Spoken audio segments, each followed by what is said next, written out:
प्यारे दोस्तों, कैसे हैं आप लोग।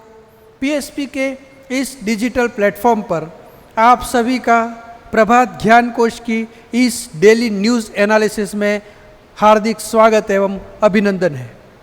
प्रतिदिन हम विश्व, भारत और राजस्थान का करंट अफेयर्स लेकर के आपके बीच में हाजिर होते हैं। दोस्तों, आज की जो सबसे पहली खबर है वो है राजस्थान सरकार के द्वारा इस वित्त वर्ष यानी 2025 में शिक्षा छात्रवृत्ति योजना पर 215 करोड़ रुपए खर्च करने की एक योजना राजस्थान सरकार के द्वारा बनाई गई है। तो दोस्तों, राजस्थान सरकार ने ये जो चालू वित्त वर्ष है 2025, इसके दौरान मेधावी छात्र जो भी हैं उनको शीर्ष विदेशी और भारतीय विश्वविद्यालयों में अध्ययन करने में मदद करने के लिए एक छात्रवृत्ति योजना पर सरकार ने काम किया है और जिसके तहत सरकार जो है वो 215 करोड़ रुपए खर्च करने जा रही है। सरकार ने इस योजना का नाम बदलकर स्वामी विवेकानंद शैक्षणिक उत्कृष्ट छात्रवृत्ति कर दिया है। क्या नाम किया है इसका? स्वामी विवेकानंद शैक्षणिक उत्कृष्टता छात्रवृत्ति। और इसकी जो शुरुआत है दोस्तों, वो पिछली कांग्रेस सरकार ने राजीव गांधी शैक्षणिक उत्कृष्टता छात्रवृत्ति के नाम से की थी और इसके जगह पर वर्तमान सरकार ने क्या नाम कर दिया है? स्वामी विवेकानंद शैक्षणिक उत्कृष्टता छात्रवृत्ति योजना, SVS।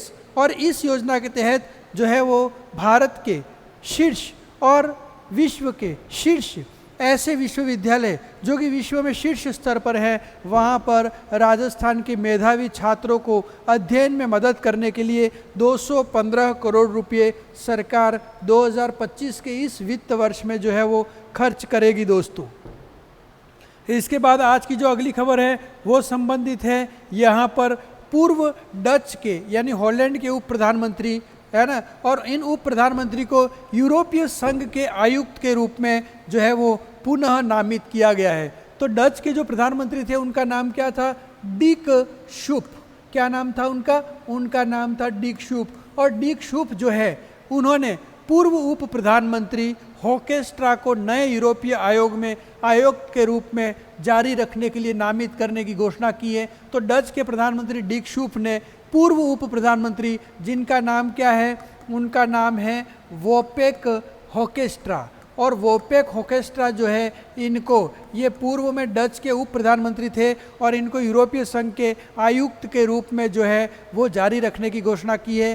क्योंकि यूरोपीय आयोग में अभी मैंने आप लोगों को कल और परसों ही बताया था कि इनकी निर्वाचित अध्यक्ष जो हैं वो कौन है? Ursula von der. Ursula von der Leyen ये इनकी अभी अध्यक्ष हैं जिनको लगातार फिर से एक कार्यकाल के लिए चुना गया है। तो उन्होंने जो है वो पूर्व उप प्रधानमंत्री, डच के पूर्व उप प्रधानमंत्री वोपके होकेस्ट्रा को यूरोपीय आयोग में आयुक्त के रूप में जारी रखने के रूप में नामित किया है दोस्तों। अब फिर हम लोग जब देखें यहाँ पर तो जलवायु परिवर्तन विधेयक की बात हम लोग करते हैं अगली न्यूज़ के रूप में, और उसमें दक्षिण अफ्रीका के जो राष्ट्रपति हैं उनका क्या नाम है? Cyril Ramaphosa. तो दक्षिण अफ्रीका के राष्ट्रपति सिरिल रामफोसा ने जलवायु परिवर्तन विधेयक पर हस्ताक्षर किए हैं और इसका उद्देश्य क्या है? जलवायु परिवर्तन के प्रति राष्ट्रीय प्रतिक्रिया निर्धारित करना है जिसमें शमन और अनुकूलन क्रियाएं शामिल हैं। ठीक है, तो इस प्रकार से जब अपन लोग देखते हैं तो दक्षिण अफ्रीका के राष्ट्रपति सिरिल रामफोसा ने जलवायु परिवर्तन विधेयक पर हस्ताक्षर किए हैं।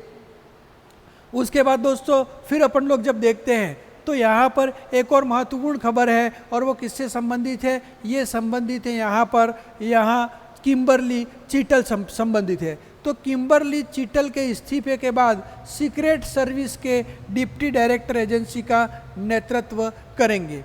तो यहाँ पर यूनाइटेड स्टेट ऑफ अमेरिका के सीक्रेट सर्विस की बात चल रही है जिसमें वर्तमान उप निदेशक जो है ना, जिनका नाम क्या है? रोनाल्ड रो जूनियर। इनको किम्बरली चिटल के इस्तीफा देने के बाद निदेशक के पद पर पदोन्नत किया गया है। तो किम्बरली चिटल ने क्या कर दिया है? इस्तीफा दे दिया है। किससे इस्तीफा दे दिया है दोस्तों? यूनाइटेड स्टेट के सीक्रेट सर्विस से। और ये क्या थे? निदेशक थे। लेकिन उनकी जगह पर जो है वो रोनाल्ड रो जूनियर, क्या नाम है? रोनाल्ड रो जूनियर। तो रोनाल्ड रो जूनियर जो कि उप निदेशक थे और इनको अब निदेशक नियुक्त किया गया है। तो इस महीने की शुरुआत में पेंसिल्वेनिया में एक अभियान रैली में पूर्व राष्ट्रपति डोनाल्ड ट्रंप की हत्या की कोशिश के बाद बिडेन प्रशासन के द्वारा नए नेता की तलाश के दौरान सीक्रेट सर्विस के डिप्टी डायरेक्टर रोनाल्ड रोवे जूनियर को संकटग्रस्त एजेंसी का कार्यवाहक निदेशक नियुक्त किया गया था। ठीक है, एजेंसी की वर्तमान निदेशक किम्बरली चिटल ने 13 जुलाई को 20 वर्षीय स्नाइपर द्वारा ट्रंप की हत्या करने की कोशिश में एजेंसी की विफलताओं के लिए हाउस ओवरसाइट कमेटी के द्विदलीय सांसदों द्वारा तीखी आलोचना झेलने के एक दिन बाद इस्तीफा दे दिया था। तो पिछले दिनों डोनाल्ड ट्रंप के ऊपर जो हमला हुआ था, उस हमले में इस एजेंसी की विफलता को देखते हुए इसके जो निदेशक थे किम्बरली चिटल, उन्होंने इस्तीफा दे दिया था। और इस्तीफा देने के बाद में उप निदेशक, जिनका नाम क्या है, उनका नाम है रोनाल्ड रो जूनियर। और रोनाल्ड रो जूनियर को फिर जो है वो संयुक्त राज्य अमेरिका की सीक्रेट सर्विस का निदेशक नियुक्त किया गया है। दोस्तों, अगली जो महत्वपूर्ण खबर है वो फिर यहाँ पर पासपोर्ट इंडेक्स से संबंधित है। तो हैंडले पासपोर्ट इंडेक्स 2024 में भारत 82वें स्थान पर पहुंच गया है। दोस्तों, ठीक है, तो इस प्रकार से अपन लोग देखें तो भारतीय यात्रियों को महत्वपूर्ण बढ़ावा देते हुए हैंडले पासपोर्ट इंडेक्स 2024 ने भारतीय पासपोर्ट को 82वें स्थान पर रखा है, जिससे नागरिकों को 58 विदेशी गंतव्यों तक वीज़ा मुक्त पहुंच प्राप्त हुई है। ठीक है दोस्तों, तो अब हम लोग जब इसमें देखते हैं यहाँ पर, तो इंडोनेशिया, मालदीव और थाईलैंड जैसे लोकप्रिय पर्यटन स्थल उन देशों में शामिल है जहाँ भारतीय पासपोर्ट धारक अब बिना वीज़ा प्राप्त कर जाने के लिए जो है वो बिना वीज़ा प्राप्त करके वहाँ पर जा सकते हैं, इंडोनेशिया, मालदीव और थाईलैंड। ठीक है दोस्तों, यह रैंकिंग जो है 82, ये भारत को सेनेगल और तजाकिस्तान के साथ रखती है। जबकि दुनिया में सबसे शक्तिशाली पासपोर्ट का खिताब किसने हासिल किया है? सिंगापुर ने हासिल किया है, जिनका पासपोर्ट सबसे शक्तिशाली है। जबकि भारत के पासपोर्ट और को कौन सा स्थान मिला है? 82वां स्थान मिला है। और हैंडले पासपोर्ट इंडेक्स 2024 में भारत को 82वें स्थान पर पासपोर्ट के दृष्टिकोण से रखा गया है। अगली जो महत्वपूर्ण खबर है दोस्तों, वो फिर दक्षिण कोरिया से संबंधित है। तो दक्षिण कोरिया की जो अंतरिक्ष एजेंसी है, उसने 3 औद्योगिक पार्क बनाने के लिए 380.8 बिलियन वॉन खर्च करेगी। तो दक्षिण कोरिया की जो अंतरिक्ष एजेंसी, उसका नाम क्या है? Korea Aerospace Administration, Korea Aerospace Administration Kasa.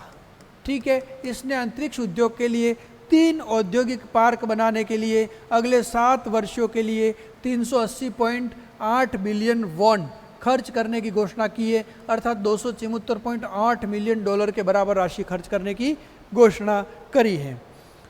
उसके बाद अगली जो महत्वपूर्ण खबर है वो फिर ओलंपिक और पैरा ओलंपिक के संबंधित है। और आप लोगों को पता है दोस्तों कि 2030 के शीतकालीन ओलंपिक और पैरा ओलंपिक खेलों की मेज़बानी फ्रांसीसी आल्प्स करेंगे। तो अंतर्राष्ट्रीय ओलंपिक समिति ने 2030 के शीतकालीन ओलंपिक और पैरा ओलंपिक खेलों की मेज़बानी फ्रांसीसी आल्प्स को करने की घोषणा की है, लेकिन यह इस शर्त पर किया गया है कि फ्रांस वित्तीय प्रतिबद्धताओं पर कायम रहेगा। दोस्तों, ओलंपिक शीतकालीन खेल चौथी बार फ्रांस में आयोजित किए जा रहे हैं। ठीक है, तो यहाँ पर जब अपन लोग देखें तो अंतर्राष्ट्रीय ओलंपिक समिति जो है, जिसका मुख्यालय लॉजेन स्विट्जरलैंड में है, उसने 2030 के शीतकालीन ओलंपिक और पहला ओलंपिक खेलों की मेज़बानी फ्रांसीसी आल्प्स को करने की घोषणा की है। उसके बाद में टेनिस में अगली जो महत्वपूर्ण खबर है वो ये है कि टेनिस के सितारे एंडी मरे ने यह पुष्टि कर दी है कि पेरिस ओलंपिक के बाद वो संन्यास ले लेंगे। तो एंडी मरे ने यह पुष्टि की है कि वो पेरिस ओलंपिक जो अभी हो रहा है उसके बाद संन्यास ले लेंगे, जिससे टेनिस के एक स्वर्णिम युग और एक अध्याय का समाप्ति हो जाएगा। दोस्तों, तो यहाँ पर हम लोग ये देखते हैं कि एंडी मरे जो है वो इस पेरिस ओलंपिक के बाद में इस खेल से संन्यास ले लेंगे। अब फिर हम लोग जब यहाँ पर देखते हैं दोस्तों, तो अगली जो महत्वपूर्ण खबर है वो किससे संबंधित है? ICMI से संबंधित है। ICMI यानी कि भारतीय लागत लेखाकार संस्थान। किससे संबंधित है?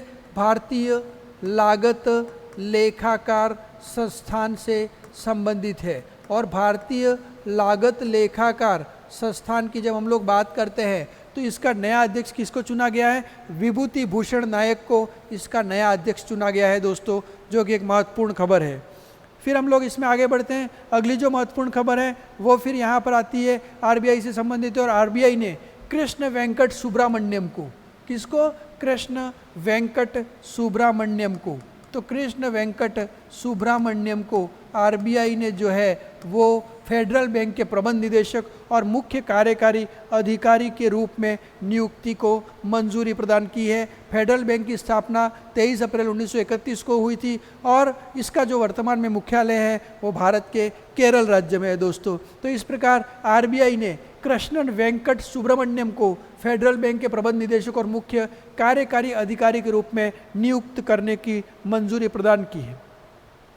अब हम लोग यहाँ पर जब बात करते हैं दोस्तों, तो आज की जो महत्वपूर्ण खबर है मैप ऑफ द डे में, उसमें हम लोग बात करेंगे अहोम साम्राज्य की। और अहोम साम्राज्य की जो स्थापना थी वो 1228 में असम की ब्रह्मपुत्र घाटी में हुई थी। तो ये जो आप लोगों को यहाँ पर दिख रहा है ये जो है वो असम की ब्रह्मपुत्र नदी की घाटी है और उसी ब्रह्मपुत्र नदी की घाटी का जो क्षेत्र है इसी को जो है वो अहोम साम्राज्य, अहोम किंगडम के रूप में जाना जाता है दोस्तों। तो इसकी स्थापना जो है वो 13वीं शताब्दी के शासक चौलुंग सुकपा ने 1253 में की थी दोस्तों।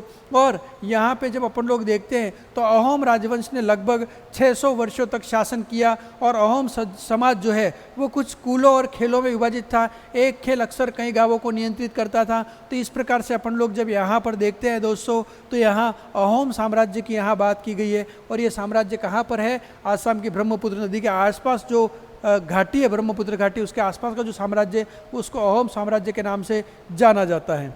उसके बाद में हम लोग बात करते हैं दोस्तों राजस्थान जीके के आज के महत्वपूर्ण खबरों की। तो राजस्थान का पहला दुर्ग कौन सा है? तो बडनेर दुर्ग है जो कि हनुमानगढ़ में है। झालरापाटन में नवलखा दुर्ग की नींव किसने रखी थी?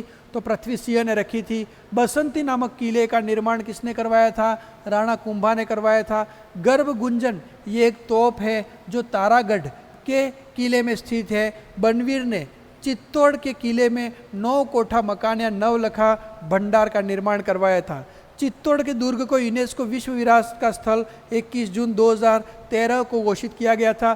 चित्तौड़ के दुर्ग की जब अपन लोग बात करते हैं तो इसको यूनेस्को का विश्व विरासत स्थल घोषित किया गया है। बादल महल जो है वो कुंभलगढ़ में स्थित है और कौटिल्य के दुर्गों की निर्धारित 4 प्रमुख कोटियाँ है ना, यानी 4 श्रेणियाँ हैं: ओदक, पार्वत, धानवन और वन। ओदक, पार्वत, धानवन और वन, ठीक है। एक जैसे 9 महलों वाला किला कौन सा है? तो नाहरगढ़ किला जयपुर है। और राजस्थान में जल दुर्ग का सबसे उत्तम उदाहरण कौन सा है? झालावाड़ का गागरोन दुर्ग है। और मेवाड़ की आँख जो है वो हम लोग कुंभलगढ़ दुर्ग को दोस्तों कहते हैं। ये कुछ महत्वपूर्ण खबरें थी। उसके बाद हम लोग बात करेंगे पर्सन ऑफ द डे में, और इसमें आज के प्रमुख जो क्रांतिकारी हैं है ना, जिनका नाम क्या है? चंद्रशेखर आज़ाद, ठीक है। तो हाल ही में प्रधानमंत्री नरेंद्र मोदी ने चंद्रशेखर आज़ाद को उनकी जयंती 23 जुलाई 2024 पर श्रद्धांजलि अर्पित की है। वो एक लोकप्रिय भारतीय नेता और क्रांतिकारी थे जिन्होंने भारतीय स्वतंत्रता के लिए बहादुरी से लड़ाई लड़ी।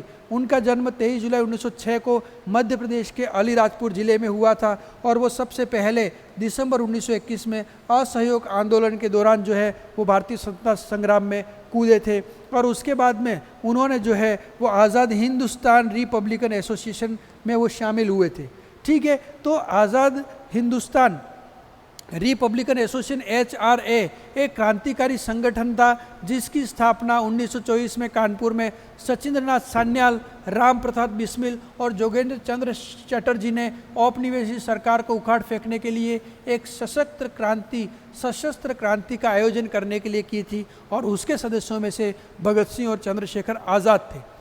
उसके बाद में इसी HRA को Hindustan socialist Republican army HSRA के रूप में पुनर्गठित किया गया था दोस्तों, ठीक है। तो ये कुछ प्रमुख महत्वपूर्ण चीज़ें हैं जो किससे संबंधित है? चंद्रशेखर आज़ाद से संबंधित है। आज की राजस्थान की करंट अफेयर्स की बात करें तो युवा मामलों एवं खेल विभाग द्वारा ओलंपिक में पदक जीतने के लिए एक योजना लाई जाएगी और उस योजना का नाम क्या है? टारगेट ओलंपिक पोडियम योजना। क्या नाम है उसका? टारगेट ओलंपिक पोडियम योजना। हाल ही में केंद्रीय बजट 2024-25 में जोधपुर, पाली, मारवाड़ जो औद्योगिक क्षेत्र है उसके लिए 922 करोड़ रुपए की वित्तीय मंजूरी प्रदान की गई है। राजस्थान के अजमेर जिले से सरकारी स्कूलों में संचालित मिड डे मील के मेन्यू में गुजराती व्यंजन सूखड़ी को जोड़ा गया। ये महत्वपूर्ण खबर है। मिड डे मील जो चलता है उसमें राजस्थान के अजमेर जिले में एक मेन्यू के तहत गुजराती व्यंजन को जोड़ा गया जिसको अपन क्या कहते हैं? सूखड़ी कहते हैं दोस्तों। कजाकिस्तान में आयोजित 11वीं board strength lifting in incline bench स्प्रेस competition में जो है 2 मेडल जीतकर देश का मान किसने बढ़ाया? अर्चना बिलोनिया ने बढ़ाया है। Clinical cosmology and medical aesthetics क्षेत्र में दूसरा वर्ल्ड रिकॉर्ड बनाते हुए ब्रिटिश पार्लियामेंट में राज्य के किस डायरेक्टर को सम्मानित किया गया है दोस्तों? तो ब्रिटिश पार्लियामेंट में राज्य के डायरेक्टर डॉक्टर दीपा सिंह को जो है वो सम्मानित किया गया है।